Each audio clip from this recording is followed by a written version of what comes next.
Gungnir is the John Wick of his story, maintaining his position as the most terrifying legendary assassin the world has ever known. But surprisingly, the same man has turned into an ordinary high schooler. Don't let that fool you though. He still has the same skills and absolutely dogs on a group of thugs like it's a regular Tuesday. Having destroyed his targets in the background, he welcomes his peaceful new life as a regular high school student. But to get here, let's go back to his backstory. This guy is the strongest assassin ever and was on his final mission to leave for good. Seizing his target, Chairman Akagi, he showcases godlike speed, reacting incredibly fast to bullets, and eliminating everyone in his path. Akagi knew that he wasn't getting out of this one alive and begged for mercy, when Hayate, who is also an assassin and Tuji's best friend, killed the guy for him. Their organization tasked them to kill Akagi, so naturally they shoot the chairman down and conclude their job. Shortly after the kill, Tuji glanced at Akagi's phone screen and saw a photo of him with his daughter. He no longer wanted to participate in a life of killing and officially retired. Tuji returns home to his beloved girlfriend Mirai, who is waiting to cook a nice meal for him. On his way back, Hayate is out here singing praises of Tuji's expertise and how amazing he is as the #1 assassin. Though everyone fears his name and reputation, Hayate thinks that it helps in their line of work. He already feels sad that his best friend is retiring for good, but our boy's done grinding his job and wants to cruise a normal life. All of it started happening ever since he met Mirai, his girlfriend. He wants to live a peaceful life with her and their dog John, allowing him a rare warmth that he couldn't normally experience before. Hayate thinks that it's going to be hard for an assassin, especially when all he knows is how to kill. Surprisingly, the ruthless assassin is also a lover boy who wants to propose to his girlfriend soon. Returning home, Tuji looks dapper and welcomes his new life of normalcy. He's nervous like a geek, preparing himself to meet his lover. The smell of blood puts him on edge and terror looms over him. He wants to start a new life with Mirai, but right as he dashes in, his hopes are reduced to ashes. Mirai is resting in a pool of blood alongside his dog. Defeated, he goes up to her, questioning what could have caused this to happen. Sensing Hayate just behind, he calls out his best friend, who praises Tuji for always knowing who's following him. Unfortunately, the organization doesn't want someone like him to live a retired life,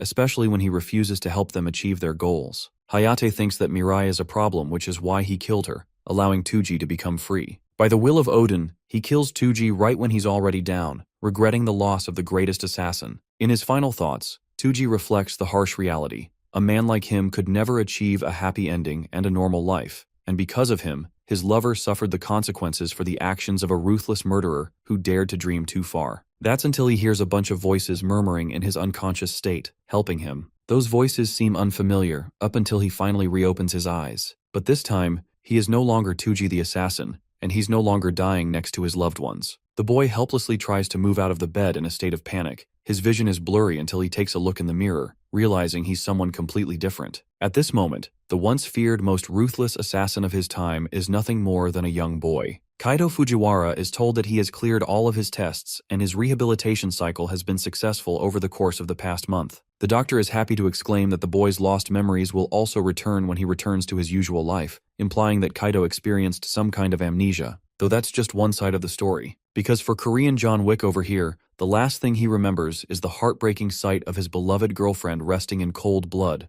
alongside his treasured dog. The man known as Tuji, the deadliest assassin who wanted to exit from the dark life he had led, was betrayed by his one and only friend Hayate. The next thing he knows, he's inside the body of a young boy, except his identity is completely different from the cold-blooded assassin he once was. There's far too much to untangle for him, but for now, the guy has pieced together a bunch of things during his stay at the hospital. Apparently, Kaido Fujiwara, the original owner of his body, was tragically run over and became a victim of Truck Kun on his way to school. The boy suffered a life-threatening brain injury that required immediate surgery, and after falling into a month-long coma, he finally woke up. Except this time, it's not Kaido, but rather Tuji, who is genuinely curious about the process of surgery and how it was carried out. Unfortunately, he doesn't have any clue on what happened shortly after he was killed. The last thing he remembers was a voice claiming that Tuji's brain was perfectly unharmed. Putting two and two together, Bro realizes that he got his ass lobotomized Kenjaku style. Confusion surrounds him regarding the exact details of the aftermath of his death, but a gush of emotions overpower him. The same ruthless assassin sheds one tear after another, grieving the loss of his beloved girlfriend and his happy future to be. In the next scene, Kaido is discharged and goes to his parents. Kyoko, the boy's mother, breaks down in tears like any mother would after seeing her child return home safe. His father, Taro Fujiwara, is interestingly a manga artist, who equally celebrates his son's speedy recovery. The boy's mother is worried about Kato's amnesia, while her husband tries to assure her that everything's going to be okay as soon as he returns to his normal life. Excited,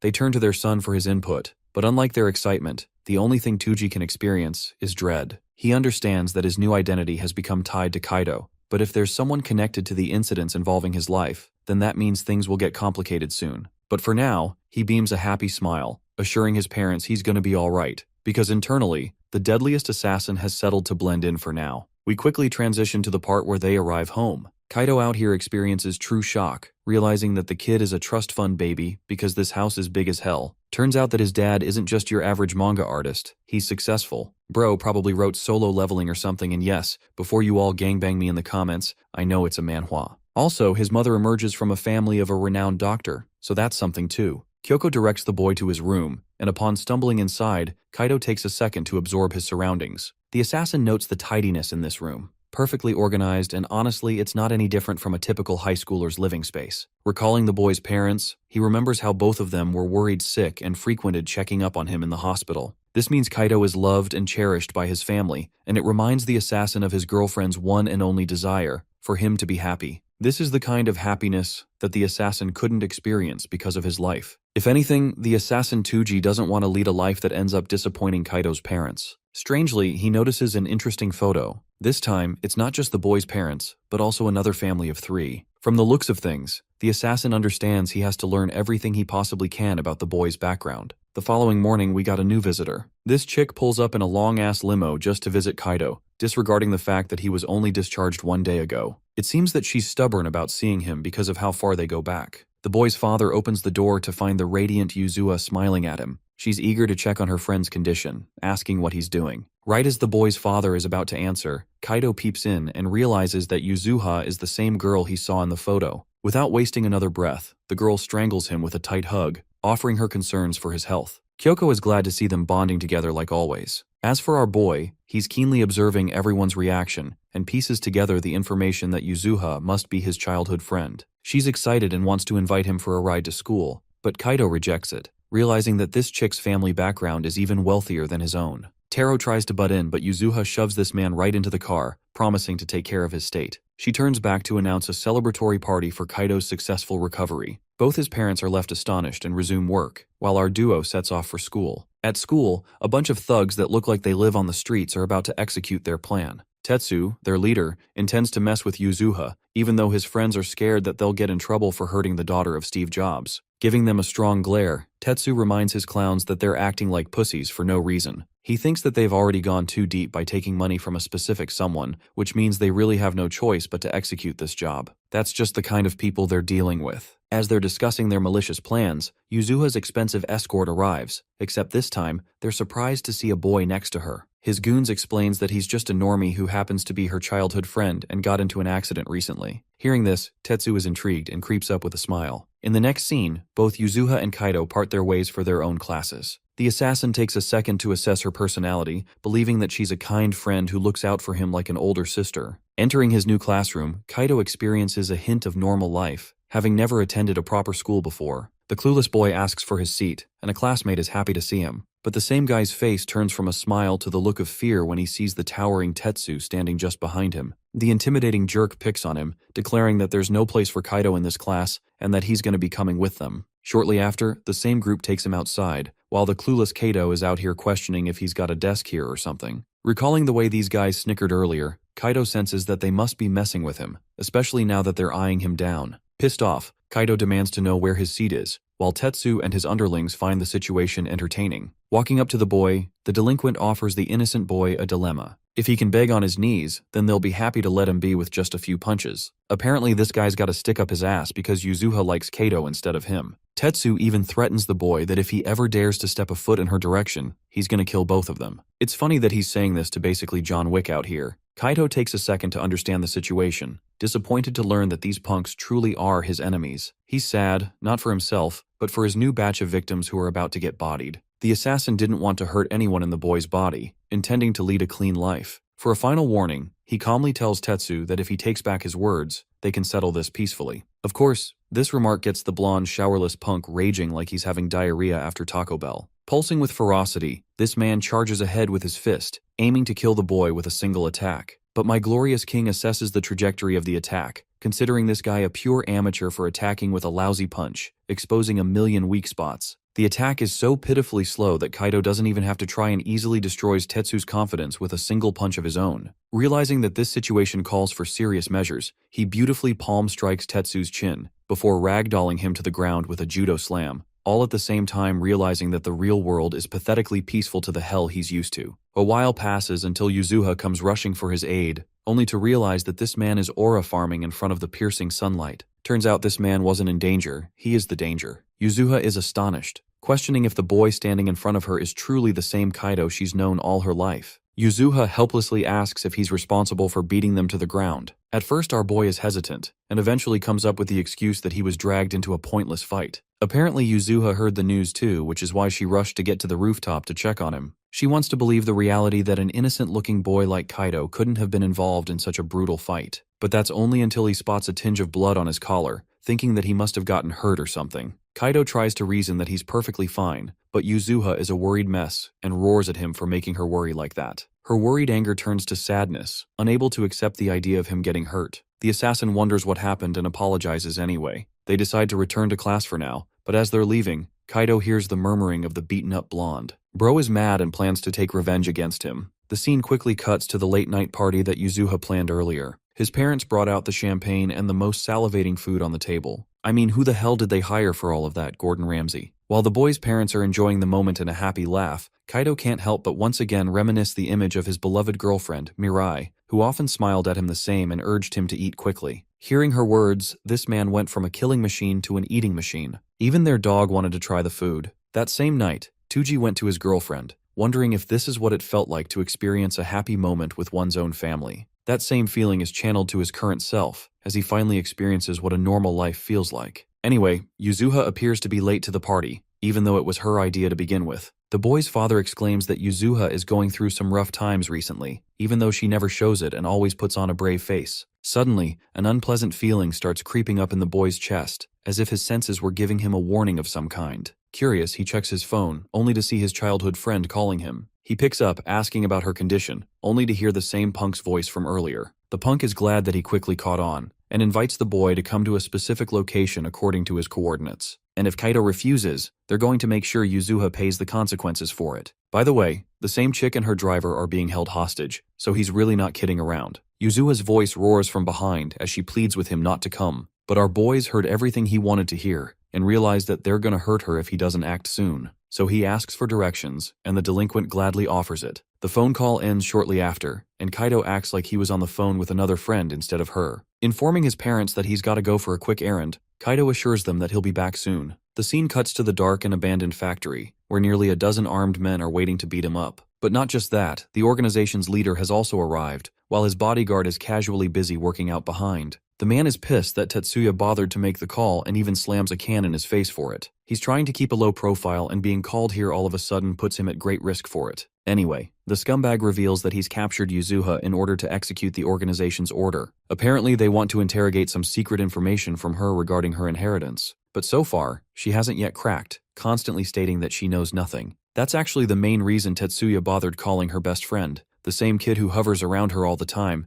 thinking that if they threaten to hurt him, she'll spill the beans. This way, he'll have succeeded in his order, and as his reward, Tetsuya will officially claim his spot in the organization. The organization's leader is fine with that, but warns the blonde of what will happen if he fails his task. You see, Inokami, the muscle freak, isn't one to talk. This man's only orders are to kill, as he demonstrates by chucking a dumbbell so goddamn fast that it tears down a freaking wall. Inokami's mere existence is enough to make the blonde wet his pants, because if he fails, he's gonna be next. Yuzuha roars and makes her position even worse by provoking them, while her assistant tries to calm her down. Unfortunately, that leads to Tetsuya beating his ass, slamming him with his foot, enraged that someone's trying to meddle between the two of them. He tells his underlings to take her assistant aside, and focuses on Yuzuha, assuring her that if she doesn't talk, her childhood friend is going to die. Even then, the helpless girl confirms that she has no idea what he's talking about. Pissed off, Tetsuya orders Kaido to be brought to him at once. Right now, they've got 40 thugs with weapons, and a former wrestling behemoth responsible for killing a man in the ring. With this,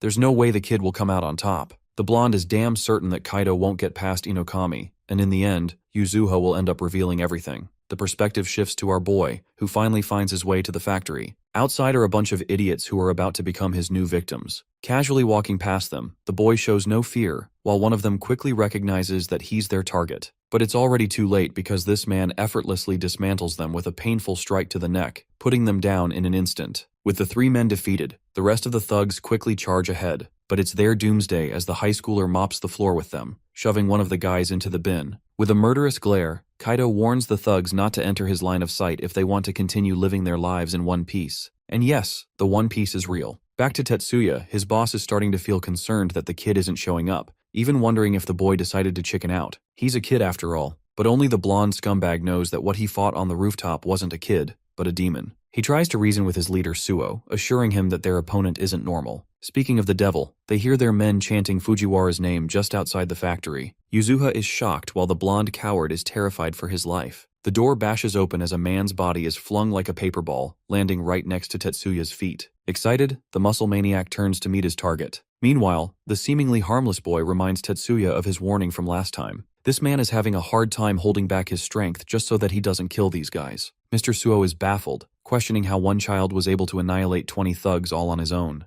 Casually adjusting his tie for maximum aura, Kaido demands to see his friend. Yuzuha's scream surges throughout the factory, worried that he came for her. Thanks to her voice, he knows that she's exactly 30 meters ahead. He's glad that she's doing okay, and scans his environment for the hostile men ready to attack him. In the span of what appears to be no more than 53 seconds, this man's speed blitzes the hell out of the room, shocking the boss with his godlike ability as he takes down every man around. Even Tetsuya is crawling like a little bitch, realizing that they fudged around and found out the hard way. The fear of death looms over him as our boy grabs Tetsuya before locking a fist, promising to make him suffer quite a bit. In the next few moments, this man throws lightning-fast punches, precisely shattering Tetsuya's clavicles, his lower ribs and elbows. As if that excruciating pain wasn't enough, the dude slams him into the nearest wall with a simple push. Mr. Suo's men are all terrified and absolutely don't want to get smoked by our boy. They want to make a run for it, but he reminds them he's paying them for the job. Suo is starting to realize the true level of danger they're dealing with. Their target isn't a helpless boy, but a monster. Thanks to being blindfolded, Yuzuha hasn't seen a thing. He goes up to her and assures her that everything is going to be all right. Right as our boy is about to untie her ropes, the behemoth shoves his fist to slam him. The attack connects in a heavy blow, while Yuzuha screams in panic. Suo thinks that they might actually have a chance of victory thanks to the former pro wrestler's monstrous physique. But unfortunately for him, when the dust settles, it's revealed that the punch didn't connect at all. In fact, Kaido has even launched a counter kick against his opponent, stopping him in place. The maniacal wrestler doesn't care and prepares another attack, but it's also redirected by Kaido, who goes on to hammer a devastating punch in his face. The punch is so brutal that it shatters his nose, and even then the wrestler thinks that Kaido won't be able to defeat him with such strength. Having exchanged a few blows with this guy, the assassin internalizes that he's dealing with the strongest of the bunch, and because of his current physique of a high schooler, it's hard for him to one-shot this guy like he normally would. So instead, he goes for a different measure. Right as the wrestler is about to strike him down, our boy becomes the Flash and teleports out of his sight, setting his target to be Inugami's ribs. From then on, Kaido unleashes a heavy barrage of hits, all concentrating on a singular point, kneeing him and punching him until the musclehead experiences terror and is knocked out. Call him David for slaying the Goliath. Seeing their insane wrestler getting folded like that, the remaining 6 men run the heck away, which is probably the smartest decision they've made. Though normally Kaido would finish his targets off, right now he's got to worry about Yuzuha. He quickly undoes her ropes and puts on a happy face, expressing his satisfaction to see her doing okay. He assures Yuzuha that the situation is under control, and that Kawai, her assistant, is also going to be fine. Of course, this kind of traumatizing situation isn't normal for a girl like her, which makes Kaido wonder if she's afraid. But hilariously, she grabs his tie and instead of thanking him, goes ballistic on his ass for taking the worst route imaginable. You see, he could have easily called the police to resolve this situation or consulted adults, but instead bro had to make a movie entrance and solo 40 men all on his own. Still, Yuzuha offers her gratitude that he went so far as to protect her, but it pains her every time he puts himself in danger like that. Her current state is once again reminiscent of Mirai, who always told Tuji to return home, always worrying that she'll lose him someday. Kaido levels with her and promises his friend that from now on, he's never going to make her worry again. Their mellow moment is interrupted by the groans of Kawai, the poor guy who got beat up for no reason. Kaido hears the sound of police sirens and realizes the cops are here, emphasizing that it's time for them to return home. Over to a different side, Suo barely managed to escape, unable to comprehend how not even the musclehead was able to stop the monstrous child. Apparently, this guy also has his own boss, who seems to be some kind of kingpin of underground crime.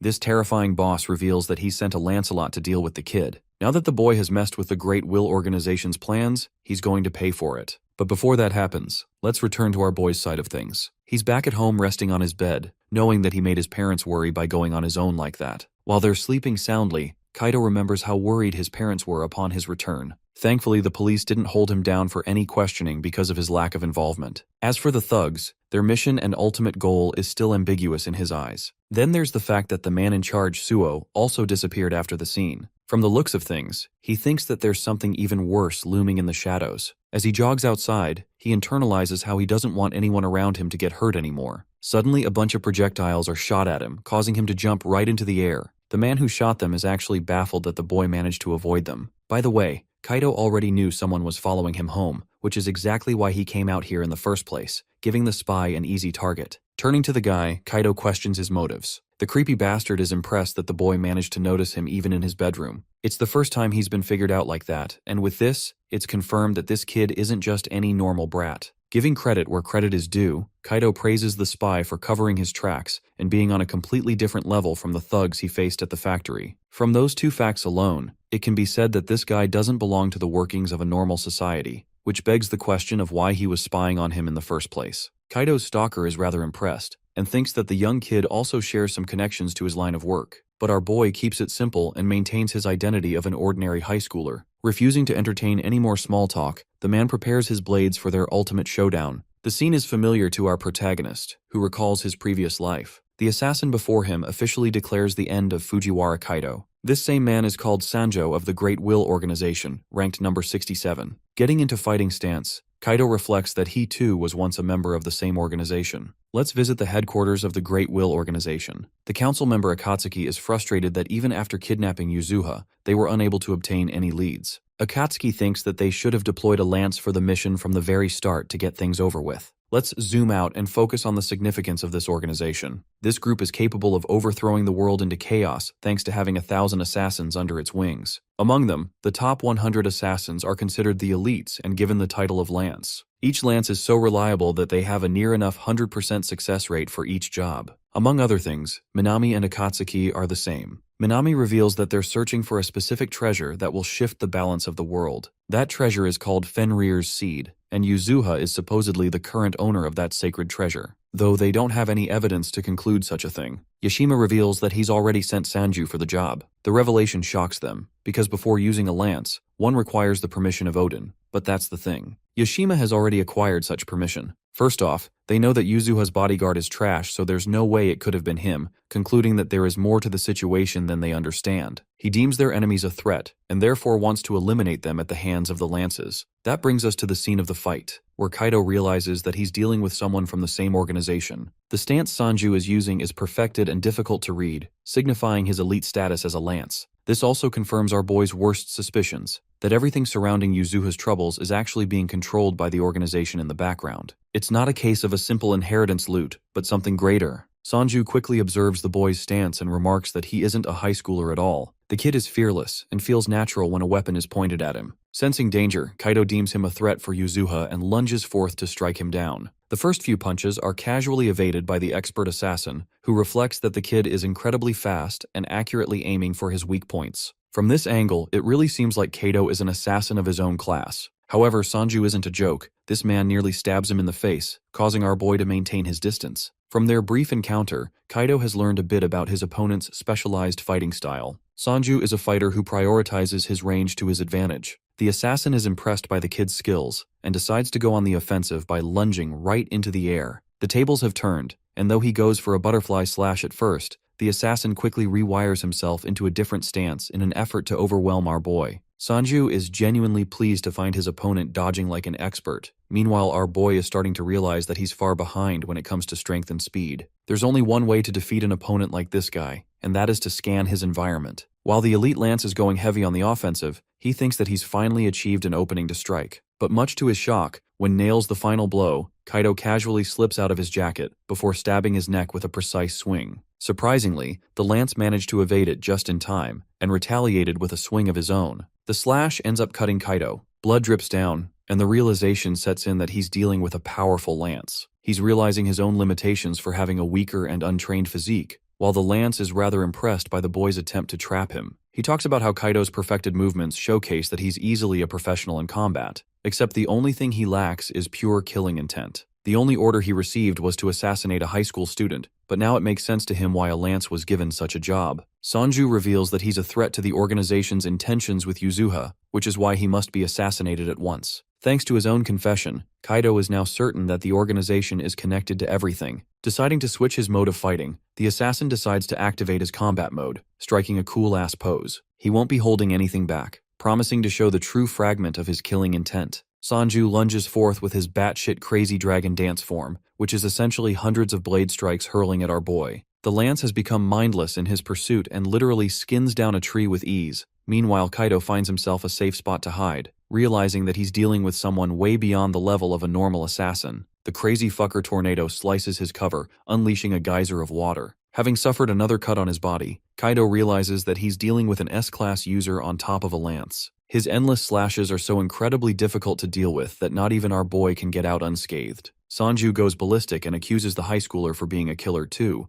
wondering if it's fine if Yuzuha is killed as collateral. And well, that's where this man fucked up, because that line alone triggers Kaido's traumatic flashback sequence, except this time, the face of his girlfriend is replaced with the one of his friend. Pissed off, he lunges forth to tackle the assassin head-on, smashing the blade right out of his hand, grabbing it, and then speed blitzing a sharp cut right across his shoulder. It all happens so fast that not even an expert lance is able to perceive what went wrong. All he can think about is what kind of monstrous kid he's dealing with. Our boy refuses to experience the guilt and suffering that he did last time, which is why he promises to protect Yuzuha with his life. The lance thinks it's pointless to resist his fate as he's going to die by the will of God. Bro is a shoulder down and still wants to fight. His endless slashes are useless from now on, because Kaido is expertly matching each attack like a seasoned professional. Accusing the high schooler for being a coward, Sanju leaves himself wide open during one of his attacks. Reminding him of his place, Kaido goes right behind him, painfully slashing his thigh and belittling the pro-assassin for being so loud. Reduced to such a state, Sanju can't help but question how this guy got so fast all of a sudden.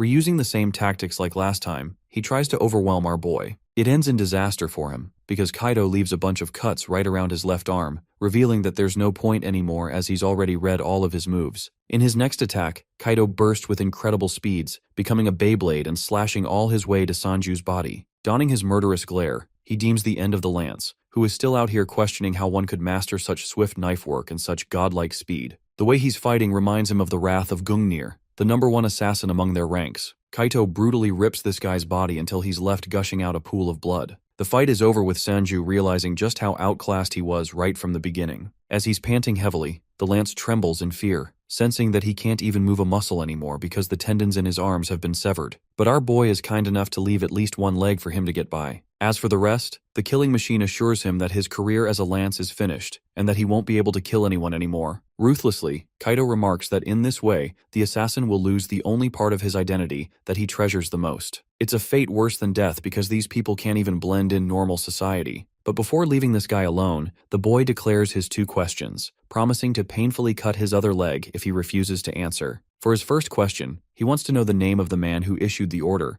and why specifically they're targeting the girl. Giggling like a fool, Sanju reveals that he's not going to talk even if he tortures him and kills him as he has sworn loyalty to his one and only God, and that he'll never betray his will. The mention of God confirms everything for Kaito, but unfortunately sirens start buzzing all around. Sanju's recklessness has attracted the cops. In that brief window, the guy manages to use his only leg to escape. He recommends the kid to get out too before he's caught. Before leaving, Sanju wonders if the boy really wants to be an ordinary high school student. That question floods him down memory lane, because Kaito remembers how everyone around him thought he can't experience a normal life, simply because he's lived his life as a cold-blooded assassin. Even now, as he's covered in blood, the thought clings to him. Is he really normal? Can he even be considered a high school student? That question is yet to be answered, but we shift to the headquarters where Yashima learns about Sanju's update. Izumo reports that the lance has been effectively dismantled to the point he can't even continue working anymore. Akatsuki is out here amazed by Kaito's abilities to take down an expert assassin, beaming with excitement. Izumo confirms that whoever it was a monster, because Sanju described the guy's movements to be similar to Gungnir, a name that draws attention among them all. Even Akatsuki thinks it's an overestimation to say that, to compare this guy to the strongest knife user to ever live. Izumo understands their frustration, especially when Gungnir's name isn't tossed around lightly. Minami breaks their confrontation while Akatsuki whines about the significance and specialty of Tuji. Regardless, they think that this random bodyguard of Yuzuha has proven himself to be considerably powerful. Not only did he disrupt their plans, but he also dismantled a lance-level opponent. With this development, Yashima and the others can no longer wait around. The whole thing leaves Yashima questioning the mystery behind Kaito Fujiwara. Speaking of our boy, he goes back to his room and patches himself up in secrecy. He's having a bit of an identity crisis, knowing that he's supposed to be an ordinary high schooler instead of an assassin like he used to be. Unfortunately, he has to help Yuzuha escape the sights of the organization. And then there's the fact that they'll target him even more now that he's defeated a lance. With a body like this, he'll be at a loss, so Kaito intends to put in the work and get strong again. If he has to preserve this peaceful life, then he has to do everything in his path to ensure it stays safe. As for the Great Will organization, Akatsuki volunteers and expresses great interest in taking the mystery man on as his target. They're surprised, but Izumo thinks it's a great idea for a threat of this level. After all, if this guy really does compare to the likes of Tuji, an ordinary lance won't cut it. A curious Akatsuki is all the more happy to use his position to take care of the threat. By the way, this dude is no joke. He's ranked 9th overall and is one of the greatest assassins around. After a day passes since Yuzuha's kidnapping, Kaito's parents and the girl give him a big welcome home party to celebrate his discharge from the hospital. To show his love, his father presents the omuris he worked really hard to make, though that is a little hard to believe because the dish looks pretty cursed. After that, Yuzuha says she made something extra special for him as well, as she places a plate of mouth-watering beef stew in front of him. With a proud grin, she tells him to dig into her masterpiece while it is hot, and the moment it hits his taste buds, our boy instantly gets a flashback of the past to when he was leaving the house and Mirai asked if he would be out late once again. However, that time he told her he would be home in time for dinner because he only needed to meet someone and pick up a thing or two,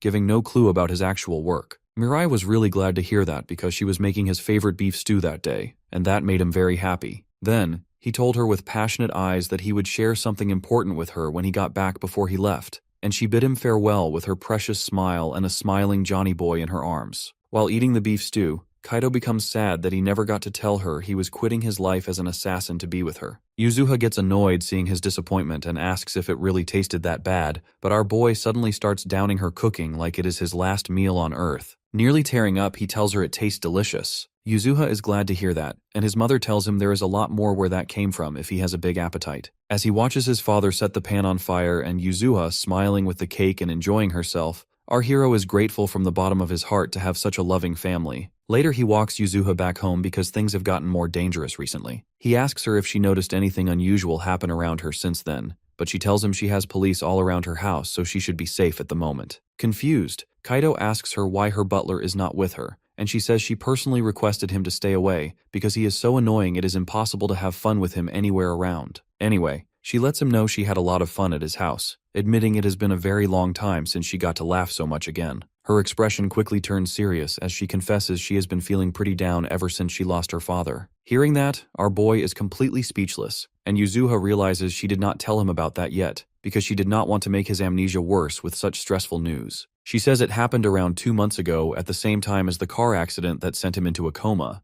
Kaito realizes that is why she was so emotional about losing him as well back then. But she stayed strong and never let her sad feelings show by covering them up with her cheerful personality instead. Our boy apologizes to her for making her worry, but Yuzuha tells him it is no big deal and points out he has not changed a bit, surprising him. Then, she thinks that he did mature a little, but even when he was a small kid, he had the habit of being reckless and fighting kids much bigger than him whenever they bullied Yuzuha, even though he always knew he could not win. Just like that, he came for her when she got kidnapped, but she couldn't see his amazing moves because she was blindfolded. Yuzuha becomes suspicious and asks him how exactly he saved her. Our boy dodges the bullet saying that everyone who saw him got so scared, which technically did happen after he destroyed their comrades like a monster, making Yuzuha doubt even more. Still, she thinks that it does not matter as long as he is brave enough to come for her in a pinch. Yuzuha confesses she was scared out of her mind when the gangsters were threatening her and Kawai, but when she saw his face glowing brighter than the morning sun, she was genuinely happy. For that, she thanks him.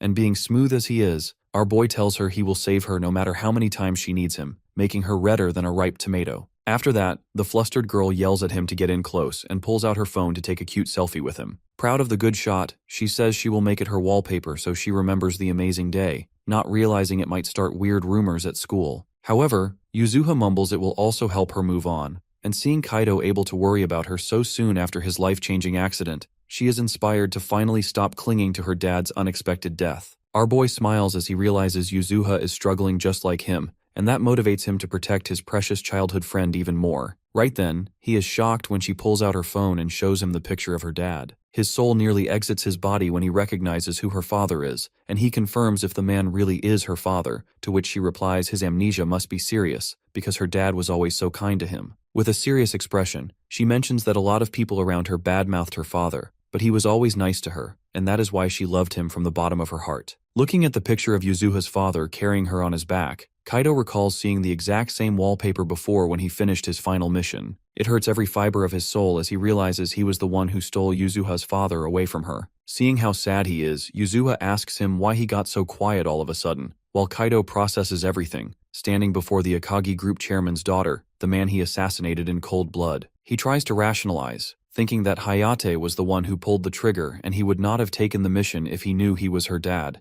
But he feels guilty because he blindly followed the Great Will's words that Chairman Akagi betrayed the organization, so he must be eliminated. He feels even worse because he did not feel a thing back then, and now he has put Yuzuha in danger as well, so he considers telling her that he was once an agent of the organization who ordered her father's death. He grits his teeth in deep frustration, still unable to make a final decision. The next day at school, he quietly sits at his desk while all the girls in class chat loudly about the new transfer student coming, hoping it is a hot guy. In the end, our boy decides not to tell Yuzuha, because the organization will not stop coming after him just because he put a single lance out of commission, so his only real choice is to keep protecting her at all costs. Just then, the teacher announces that a new transfer student has arrived, and when the boy asks for permission to enter, our hero instantly recognizes his voice, staring in disbelief. Taking one look at the pink-haired, cheerful boy, he wonders what one of the divine spears could possibly be doing at his school. Remembering the last psycho who came after him, his suspicion is confirmed that the Great Will sent this one as a direct response to his interference with Yuzuha's kidnapping. Suddenly the boy turns to our hero and pierces his very soul with a cold, unblinking stare, openly declaring who his intended target is. There is no doubt at all that the pink-haired brat is Akatsuki, one of the organization's 12 divine spears, codenamed Bident. Sometime later, during the PE lesson, the crowd goes wild for their new transfer student as he casually manages to score yet another basket. The girls are head over heels for the pink-haired boy while his teammate is genuinely surprised that he manages to jump so high despite his short height. Makoto plays it off by saying it was a great pass and motivates his team to get another hoop in,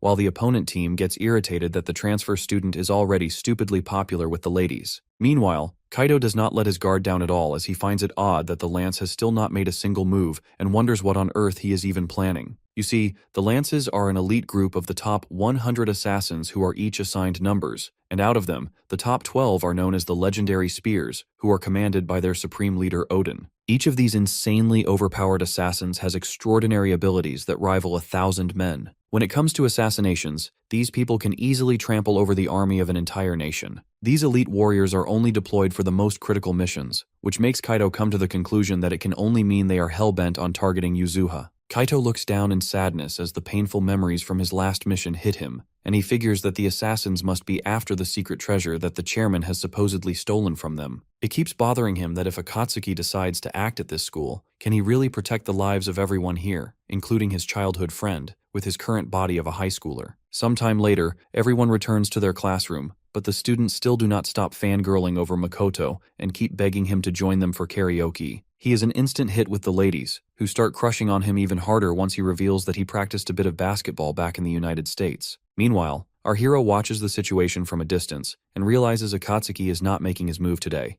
and he makes a mental note to stay on full guard tomorrow. Just then, he hears Yuzuha call out to him and ask if he can go somewhere with her after school. Our boy instantly rejects her offer without even hearing her out, insisting she should just go straight home for the day. However, out of nowhere, a hand rests on his shoulder, and Makoto appears from behind to greet the girl cheerfully by her name, which instantly sets off all sorts of red flags for Kaido that he is seriously after Yuzuha. Makoto introduces himself, but Yuzuha points out he is already quite famous as the hot new guy all over the school, and she asks how he even knows her name since they have never actually met. The cheerful transfer student tells her with a carefree smile that she is the high school girl who inherited the Akagi group fortune, which completely catches her off guard. She suddenly gets a bit depressed while Makoto continues, saying his father is indebted to the chairman, so he was instructed to look after her, but when he tries to invite her somewhere, our boy suddenly cuts in, and makes an excuse that he hurt his finger during practice and actually needs to go to the nurse. Our boy gives him a cold death stare, which convinces him to play along, and the two boys part ways with Yuzuha. She looks back with a smile and thanks Kaido for protecting her from weirdos once again. A few moments later, as the two are standing on the rooftop, Makoto admires the view and goes on about how wonderful the prime time of a high schooler's youth is. He then looks back at Kaido and jokingly asks if he brought him here to confess his love or something,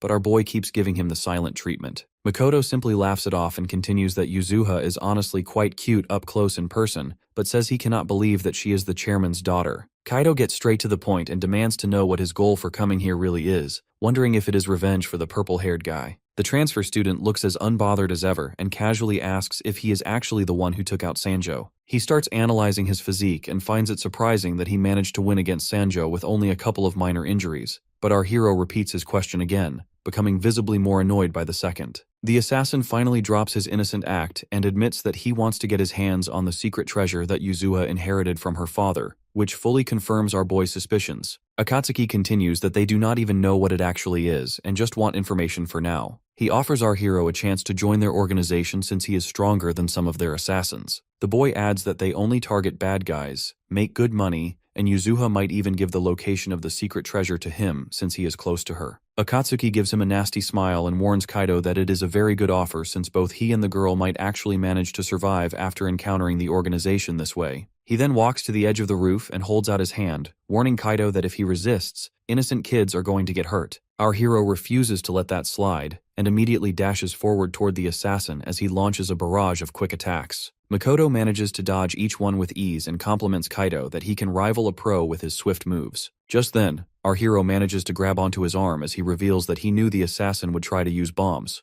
The tiny cube is his unique assassin item, with which he combines explosives and martial arts that are well known in the organization as Biden's default method to annihilate his targets. The mention of his codename catches the assassin completely by surprise as he jumps back and yells that Kaido has way too much knowledge for an ordinary person. Makoto then holds out 6 more bombs in his hands as he smiles like a lunatic and states that he is about to raise the levels. With determination in his eyes, he jumps around the roof and tries to catch the bombs. He manages to grab the first 3 and quickly rushes toward the rest. Our boy then parkours over the wall and uses his feet to catch the other 3. Makoto watches the entire scene unfold and states that there is absolutely nothing normal about Kaido, but then tosses another bomb out of nowhere toward the ground below. Kaido tries desperately to reach it while the assassin taunts him by saying he cannot protect the entire student body like that. Our hero fails to grab the cube as it drops into the field below, while the lunatic in the back snaps his finger and sets the bomb off. Kaido shields his face from the blast as the students below start to panic over the sudden explosion and rush away from the area. Makoto reassures him that he adjusted it to explode before reaching the ground so no one would get hurt,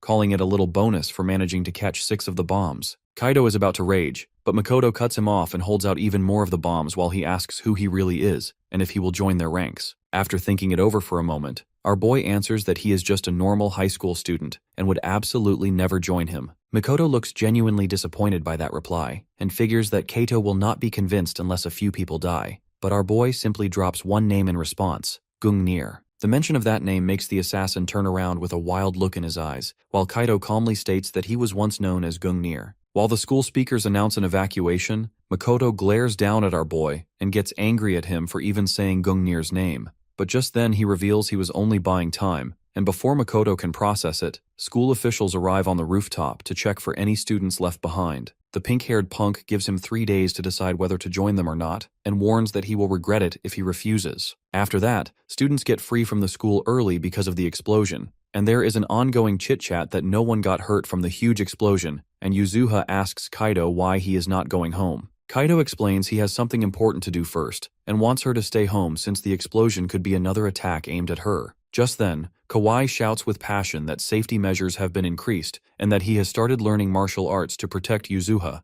yet his over-the-top enthusiasm only leaves her annoyed. Yuzuha asks Kaito to text her if anything happens and he agrees, but once she drives away, he turns back to stare at Makoto as if to let him know he is not fooling anyone. Meanwhile, as Makoto observes our boy, he is positive that Tuji wouldn't let anyone disgrace Gungnir's name. Later on the local train, our boy hopes he has managed to divert Akatsuki's attention away from Yuzuha and toward himself, remembering that although Akatsuki is the youngest of the Divine Spears, his abilities are no joke. Clenching his fist, he thinks about how he has grown used to his new body, but he still has a long way to go before he can take on a divine spear in combat. That thought makes him worry that he might lose if they face off after 3 days. Yet it does nothing to shake his determination to protect Yuzua, even if it means murdering the pink-haired punk. Just then, our boy gets off at Shibuya Station and makes his way to the place where he was first killed. He leaps onto the balcony while questioning why he even came here since Mirai would not be waiting for him. When the door suddenly swings open, he wonders if it could be a trap set by the organization. But despite that, he strolls into the apartment, only to see the crime scene cleaned up while the rest of the place still looks the same. Just then, he hears a noise and snaps into his fighting stance, expecting an assassin, only to be surprised when his dog John stands there wagging his tail. John excitedly woofs as the good boy runs to him, and our hero notices the frisbee clamped in his mouth. The sight pulls him back to the days when he and Mirai would go to the park and play fetch with John, and his eyes grow teary as he realizes the dog still remembers him. Just then, something catches the corner of his eye, and he spots a photo of himself, Mirai, and John together at the beach. It makes him remember the time when they were on a road trip when she told him that, although she never understood the nature of his work, Mirai always wanted him to be happy. He answers that he is satisfied with his life and will die protecting her, but Mirai simply says that a dead man cannot be happy, and she wants him to try living for once. Now weeping like a widow, our hero regrets that he could never make her happy, and that she now exists only in his memories. After that, he returns home and tells his family that a couple had to give up their dog due to difficult circumstances, so he brought it home and wonders if they could keep it. Before he can bargain any further, Taro immediately agrees to adopt the dog, and Kyoto suggests they take turns walking it. When they ask the dog's name, he explains that the last owners called him John. Later, he texts Yuzua to ask if anything has happened yet, and she says things are rather boring. She mentions hearing about his new dog and asks if she can come pet it, but he tells her not to come now, smiling at his phone because he knows what he must do. After that, he calls Akatsuki, who mockingly asks if he has changed his mind since the 3 days are not up yet. But our boy says he is done playing games and is ready to give Akatsuki a beating on the school rooftop before dawn, vowing to end this once and for all because he is Gungnir. After hearing the name Gungnir, Akatsuki becomes so enraged that he smashes the phone in his hand. In his mind, someone like Kaido could never compare to Lord Tuji, who was the very definition of a perfect assassin. Yet despite that, Kaito still dares to claim the name Gungnir right in front of him. 3 years earlier in the Middle East, the two of them were on a dangerous mission together. At one point, Akatsuki made a critical mistake which left him completely surrounded by enemies. His left arm was blown apart, and it was clear he was about to die. Right as he steeled himself for the end, Tuji suddenly appeared and cut down every enemy in the blink of an eye. Akatsuki had thanked him, saying he was only able to make it this far because of his blast, and urged him to return alive, promising to take care of the mission from there. The next morning, the two of them meet on the rooftop. Akatsuki casually asks Kaito what he is thinking, coming here to fight while wearing a school uniform. Kaito replies that he plans to defeat him first, and then attend his classes afterward. Laughing, Akatsuki tells him they both had the exact same idea, and adds that ever since yesterday, he has been thinking about how Kaito's movements were almost the same as Gungnir. He admits he had once wanted to be like him, but now that Kaito has made him feel Gungnir's presence firsthand, he will never forgive him for it, at least not until he blows him into little pieces of roasted flesh. With a smirk, Akatsuki says that he wants to share a little secret before they start fighting. He reveals that he has planted bombs somewhere in the school, and because his left prosthetic arm is directly connected to his brain, he can detonate them instantly with just a movement of his fingers. If Kaito loses to him, then many people will die, and the only way to stop the bloodshed is by severing the connection between his arm and his brain. That leaves only two options to either cut off his arm or destroy his brain. However, Kaito calmly points out that there is a third option. The bombs can also be disarmed if Akatsuki is knocked unconscious. Hearing this, Akatsuki is genuinely surprised, and Kaito explains that he already told him he knows Akatsuki. As Kaito gets ready to fight, he says that he did not come here to kill him, and he only came to stop him. With a confident smile, Kaito asks if Akatsuki truly believes he can pull that off. Then, without warning, he dashes forward and unleashes an attack. Akatsuki manages to dodge it, but our boy notes that his only advantage lies in knowing Akatsuki's tactics and personality, because the physical performance of this body is nowhere near the same level as his own. Akatsuki tosses several bombs into the air, and when they detonate, the blasts aim to destroy his target's eyes and ears. He follows up by swinging a left hook. However, since Kaito already knows all about this tactic, he swiftly dodges and moves in to land a punch to Akatsuki's chest. In midair, Akatsuki shifts his body and evades the strike. Then, he counters with a solid punch, sending Kaito flying through the air. As Kaito steadies himself, Akatsuki says that flying backward to soften the impact was the right call, because a direct hit from his prosthetic arm would have obliterated Kaito's arm completely. With a menacing smile, Akatsuki warns that if Kaido is truly Gungnir, then this is far from the extent of what he can do.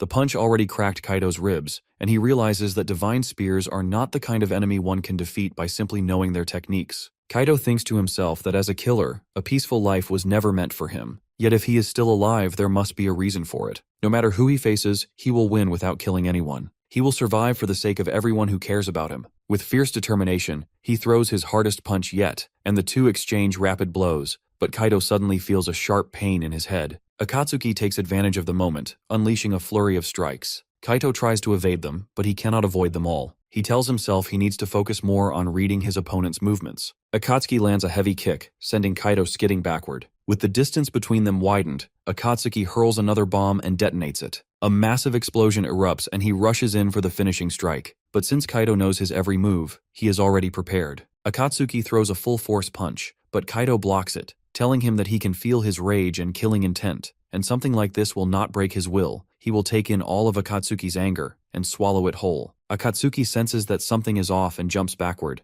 Meanwhile, Kaido holds his head as his senses become so sharp he can detect not only the physical objects around him, but also the assassin's consciousness. Akatsuki is caught off guard by the sudden change in attitude and wonders what exactly just happened. He thinks that he launched the last attack from Kaido's blind spot, and wonders how the hell the school kid managed to block something like that, as if he already knew exactly where it would come from. He takes out a few more of the bomb cubes and states that things are starting to get more interesting. He bends over with a serious look and says that he does not know what Kaido is thinking, but promises to break through his defenses with the next move. Our boy takes a defensive position and realizes that Akatsuki is on the offense once again. The pink-haired assassin drops one of the bombs behind him and uses the blast to send the other bomb cube flying full speed toward Kaido. A huge explosion occurs, but our boy manages to dodge it by becoming Jin Woo and stepping to the side at the last second, which causes the item to explode right behind him. Akatsuki calls him impressive for managing to dodge his special attack, but he thinks that if our hero could be assassinated that easily, then there would be no point in sending an elite spear like him. But our boy simply gives him the silent treatment and gets ready to take whatever the pink-haired boy can throw at him. Back at his house, John wakes up from the explosion, and so does Kaido's mother, who wonders where the sound is coming from. She wonders if they might be fireworks. Meanwhile, back at the rooftop, the two are still going full force at each other. Still guarding with his fists, Kaido thinks that even though it is impossible to see Akatsuki's hands,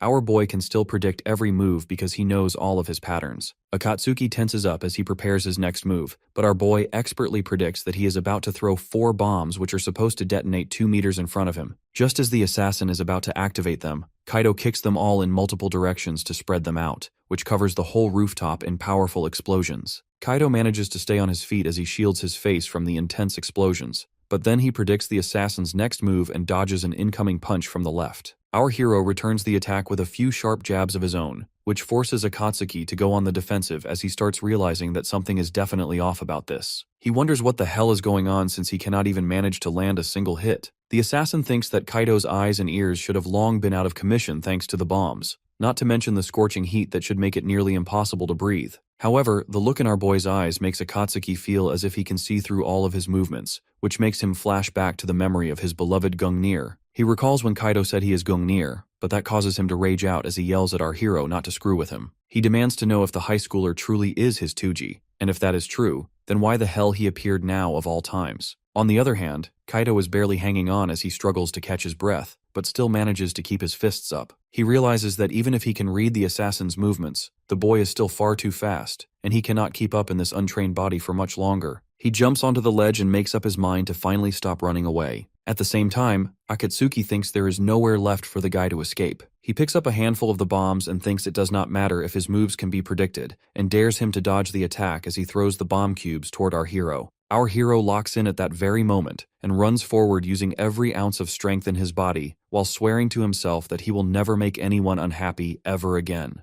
Akatsuki activates the bomb and lights up the entire roof like the sun, but Kaido keeps on advancing forward, even though he can no longer see. He senses the assassin in front of him and goes in for a strike, but Akatsuki manages to dodge it and uses the bomb cube in his metal hand as he throws a knuckle sandwich straight for our boy's head. However, Kaido reads him like a book, blocking the punch with his elbow which catches him completely off guard and follows the block with a devastating elbow straight to the face. But he does not stop there. He yells Akatsuki's name and follows with a savage punch to the body, then finishes him off with a kick straight to his gut. The blow shatters his metal arm and sends the assassin flying over the roof's edge, and he falls unconscious as his body approaches the hard, unwelcoming concrete below. The scene then shifts to a flashback where the young assassin tells Gungnir to forget about him and get out of danger, but our hero tells him that he does not want even a single one of his friends to die. Gungnir figures that this sort of mindset does not suit an assassin, but that is exactly why he made the choice. No matter how big the opponent is, he is going to pursue his own sense of justice. Akatsuki finally wakes up and asks Kaido why he saved him, and he replies that his only priority was to disarm the bomb, and he never thought of unaliving him in the first place. The assassin smirks and tells him that he cannot beat the whole organization alone, but Kaido stays firm that he will no matter what,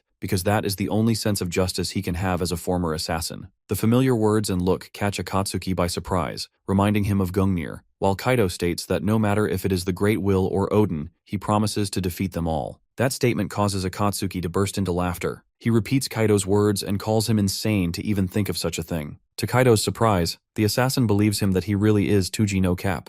The boy smiles and says that only someone insane like Tuji could say something as wild as that, while our hero just looks at him in surprise. The pink-haired boy then gets to the main topic at hand and asks him why he looks like a toothpick when he should be lying 6 feet deep underground. Kaido replies that he was also sure he died back then, but when he woke up, he was suddenly in Kaido's body. He points to his brain and says that for now, it is all that remains of Tuji, which makes Akatsuki sit up in genuine surprise. Our hero continues that the one who gave the order for the hit can only be Odin, which completely drains the color from Akatsuki's face. Kaido then tells him that he definitely needs to get stronger, and asks Akatsuki if he will lend him his help, which makes the assassin flash back to that scene again. Akatsuki laughs once more and tells him to stop kidding already. He picks up his metal arm and says he cannot kill him no matter who orders him now that he knows for sure Kaito is Tuji. Our hero asks if he is going back to the organization, but the assassin straight up denies it and says that going back after such a loss is impossible. He then asks the kid what he plans to do now, and Akatsuki gets serious, saying that he will decide after he has looked into everything for a while, since he still finds it impossible to believe that Odin would target Tuji. He tells our hero to get going too since the police are probably on the way, and jokes that school will likely be closed for quite some time.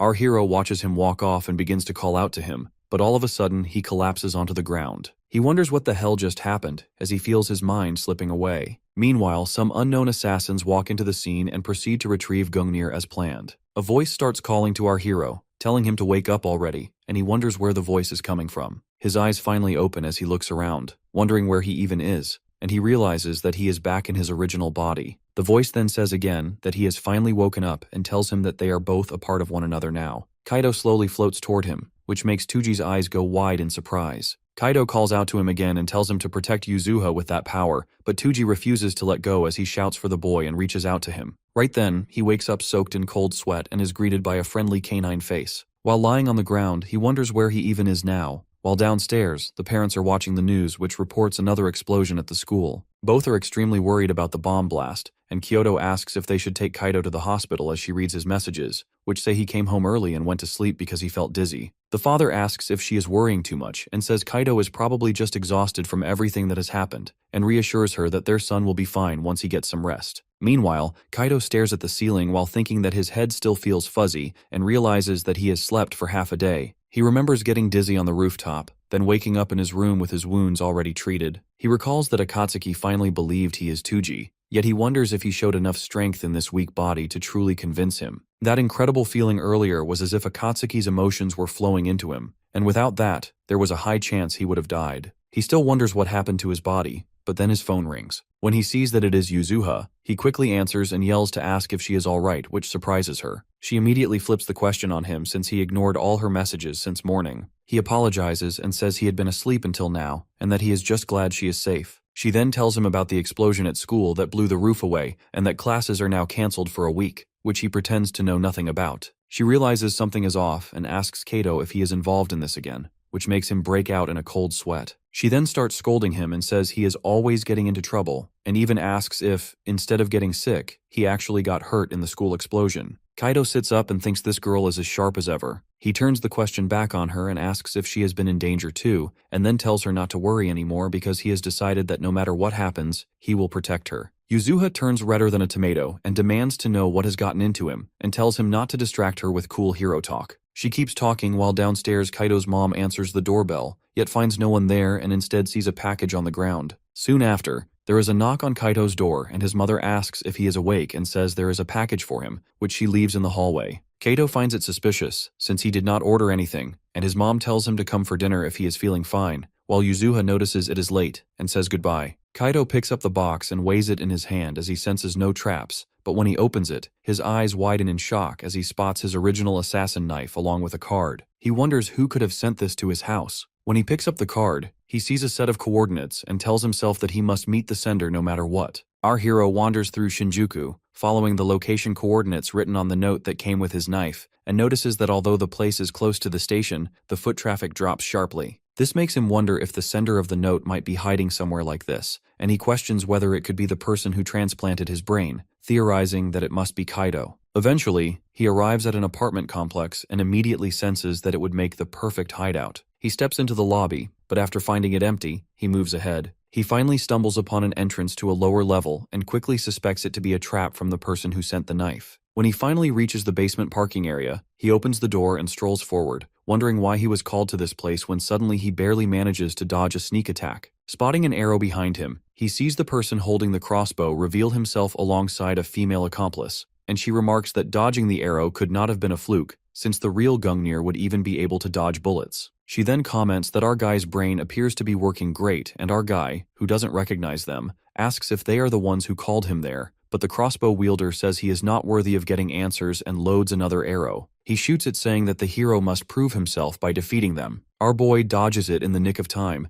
and catches sight of a pair of glowing eyes glaring at them from behind. The girl swings her elbow, but he glides out of range just in time, making her strike the pillar instead. Meanwhile, he quickly gauges that the duo has the capability of a mid-level lance, and as she launches another strike, he deflects her punches while noticing that they are using an old organization tactic of creating an opening using a crossbow and ending it with close-quarter combat. Just then, the other guy swings a hook from behind, but our boy pivots and moves in for a double strike, landing an uppercut to the girl's stomach and a roundhouse kick to the man's chin. The impact sends the girl flying while the man staggers back, wondering what kind of force hit him, before he jolts forward to try again. Our guy spots the moves coming from a mile away, just like in the last fight, and predicts that the opponent will open with a 4-strike combo, starting with a left downward slash. So before it even begins, he realizes he doesn't need to dodge, so he blocks the first blow and drives a jab into his chest. As the fight continues, his abilities of spatial awareness, reaction speed, and action prediction accelerate dramatically, and he completely overwhelms the two assassins. The woman quickly realizes that they were not defeated by some child, but by the strongest killer among them known as Gungnir. Just then, the crossbow man laughs and compliments that the hero isn't bad, but says he is done playing, and reaches into his pocket before his partner yells at him to stop because it goes against their orders. But he shouts back that he cannot end it after being humiliated like this. Suddenly, a third voice tells him to stop, and a familiar figure steps into view, greeting our boy Tuji and remarking that his brain transplant was a success. Our guy instantly recognizes him as the organization's doctor, Kyosuke Kuji, and accuses him of being behind the entire brain transplant and links him to the organization. But the doctor tells him to calm down,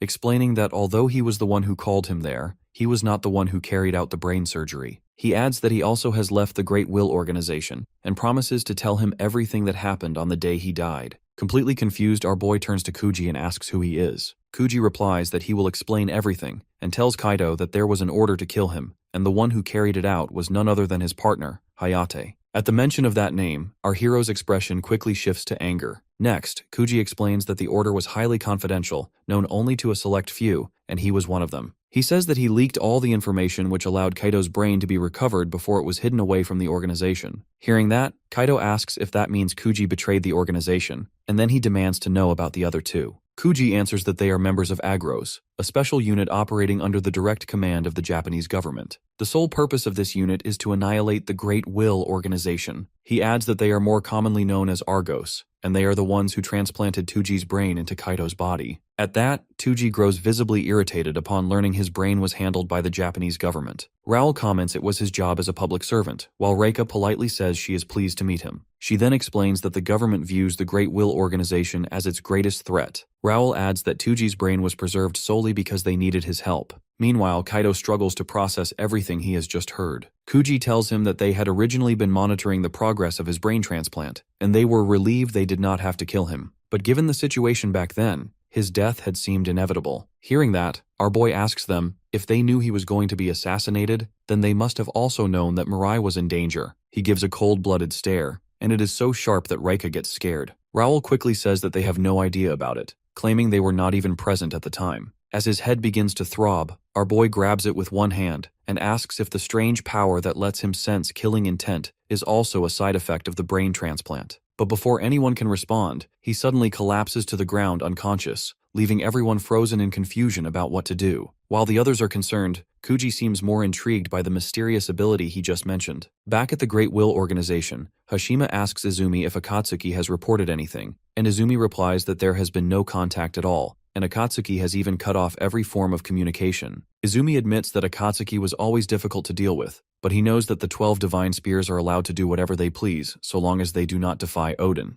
Hashima then asks if he believes it is possible for a member of the 12 divine spears to be defeated, but Izumi scoffs at his question, saying it is rare to hear a joke from him. He comments that unless they are dealing with Gungnir's ghost, he cannot imagine Akatsuki losing to anyone else. Hashima agrees that Gungnir's strength was monstrous, but he reminds him that the man is already dead, and his body was disposed of long ago. Still, Izumi mentions there are rumors that Argos may have discovered something related to that. Both men agree that if there truly is a spy among them, they need to act swiftly before the situation worsens. Fueled by anger, Hashima states that they must eliminate Argos first before turning their attention toward the seat of Fenrir, and Izumi firmly agrees. At the same time, our boy once again finds himself inside the mind realm and quickly recognizes it as the place he has been to before. Kaito appears before him and explains that this is the place where their minds have merged. At that moment, Tuji confirms that he now understands Kaito's identity and asks if this strange space is his power. Kaito tells him that he will be able to use it in its truest sense, as long as he learns to trust his own instincts. Tuji wakes up and notices the situation feels strangely similar to the one after his fight with Akatsuki, where he also collapsed from headaches and dizziness, only to awaken with Kaito's consciousness present. Sitting nearby, Kuji tells him that they are currently inside one of his hideouts, which connects directly to the parking garage they were in earlier. He then explains that it has been exactly 1 hour and 50 minutes since Tuji collapsed until he finally woke up. He also ran several tests on Tuji's brain while he was unconscious, confirming there was no issue with the neural connections. However, the brain activity is operating far beyond the normal range, and it spikes even more during combat. According to Kuji, the killing intent Tuji senses is likely caused by this heightened brain activity. While he admits that having an expert's opinion would be ideal, but for now he can say with certainty that the condition is extremely dangerous. Kuji warns him that the overload has already caused him to be in a coma for hours at a time,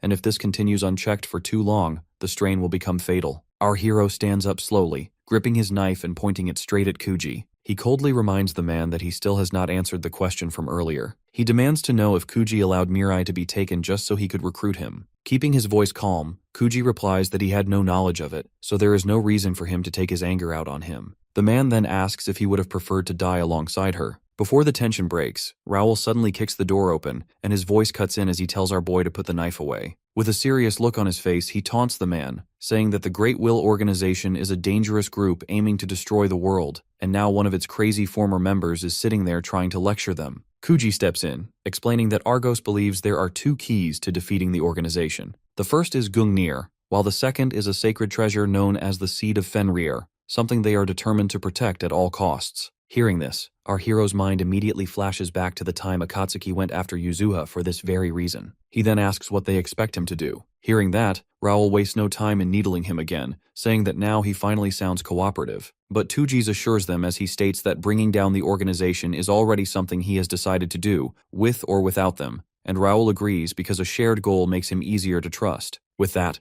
Kuji lays out their plan. They are going to target one of the core facilities of the organization where our hero once worked. Few even know of its existence. It is the research institute where forced human evolution, known as Avalon, was studied. It is also home to a special team dedicated to researching the Seed of Fenrir. If they can investigate Avalon, they can uncover everything about the treasure. Our boy thinks that it may also lead him to the truth behind why Yuzuha is being targeted. He then tells Kuji to give him the full details of the operation. When the day finally arrives, an aircraft soars high above an unknown location. Kuji stands beside him, explaining that if he succeeds in stealing and destroying the research, it will deal a massive blow to the organization. The operation is about to begin, and as he readies himself for the mission, the clock ticks down, and only 5 minutes remain before infiltration begins. As 3 minutes remain before the chopper reaches the target location, Raoul glances over at Tuji and asks if he is feeling scared. Tuji calmly replies that he feels the same way Raoul does, though in his mind, he quietly thinks that the moment he has been waiting for is finally about to happen. In the operations room right before the attack begins, Kuji lays out the details of the mission. He explains that the research facility is divided into two main sections: the above-ground complex, which has 20 floors, and the underground complex. In the past, this place served as a training ground for assassins, but now it focuses on research aimed at producing mutant assassins through genetic manipulation. Hearing that, Reika comments that it is basically a factory that turns ordinary humans into monsters. Continuing his briefing, Kuji states that their main target is located on the 3rd floor of the underground section, where the most valuable data is stored.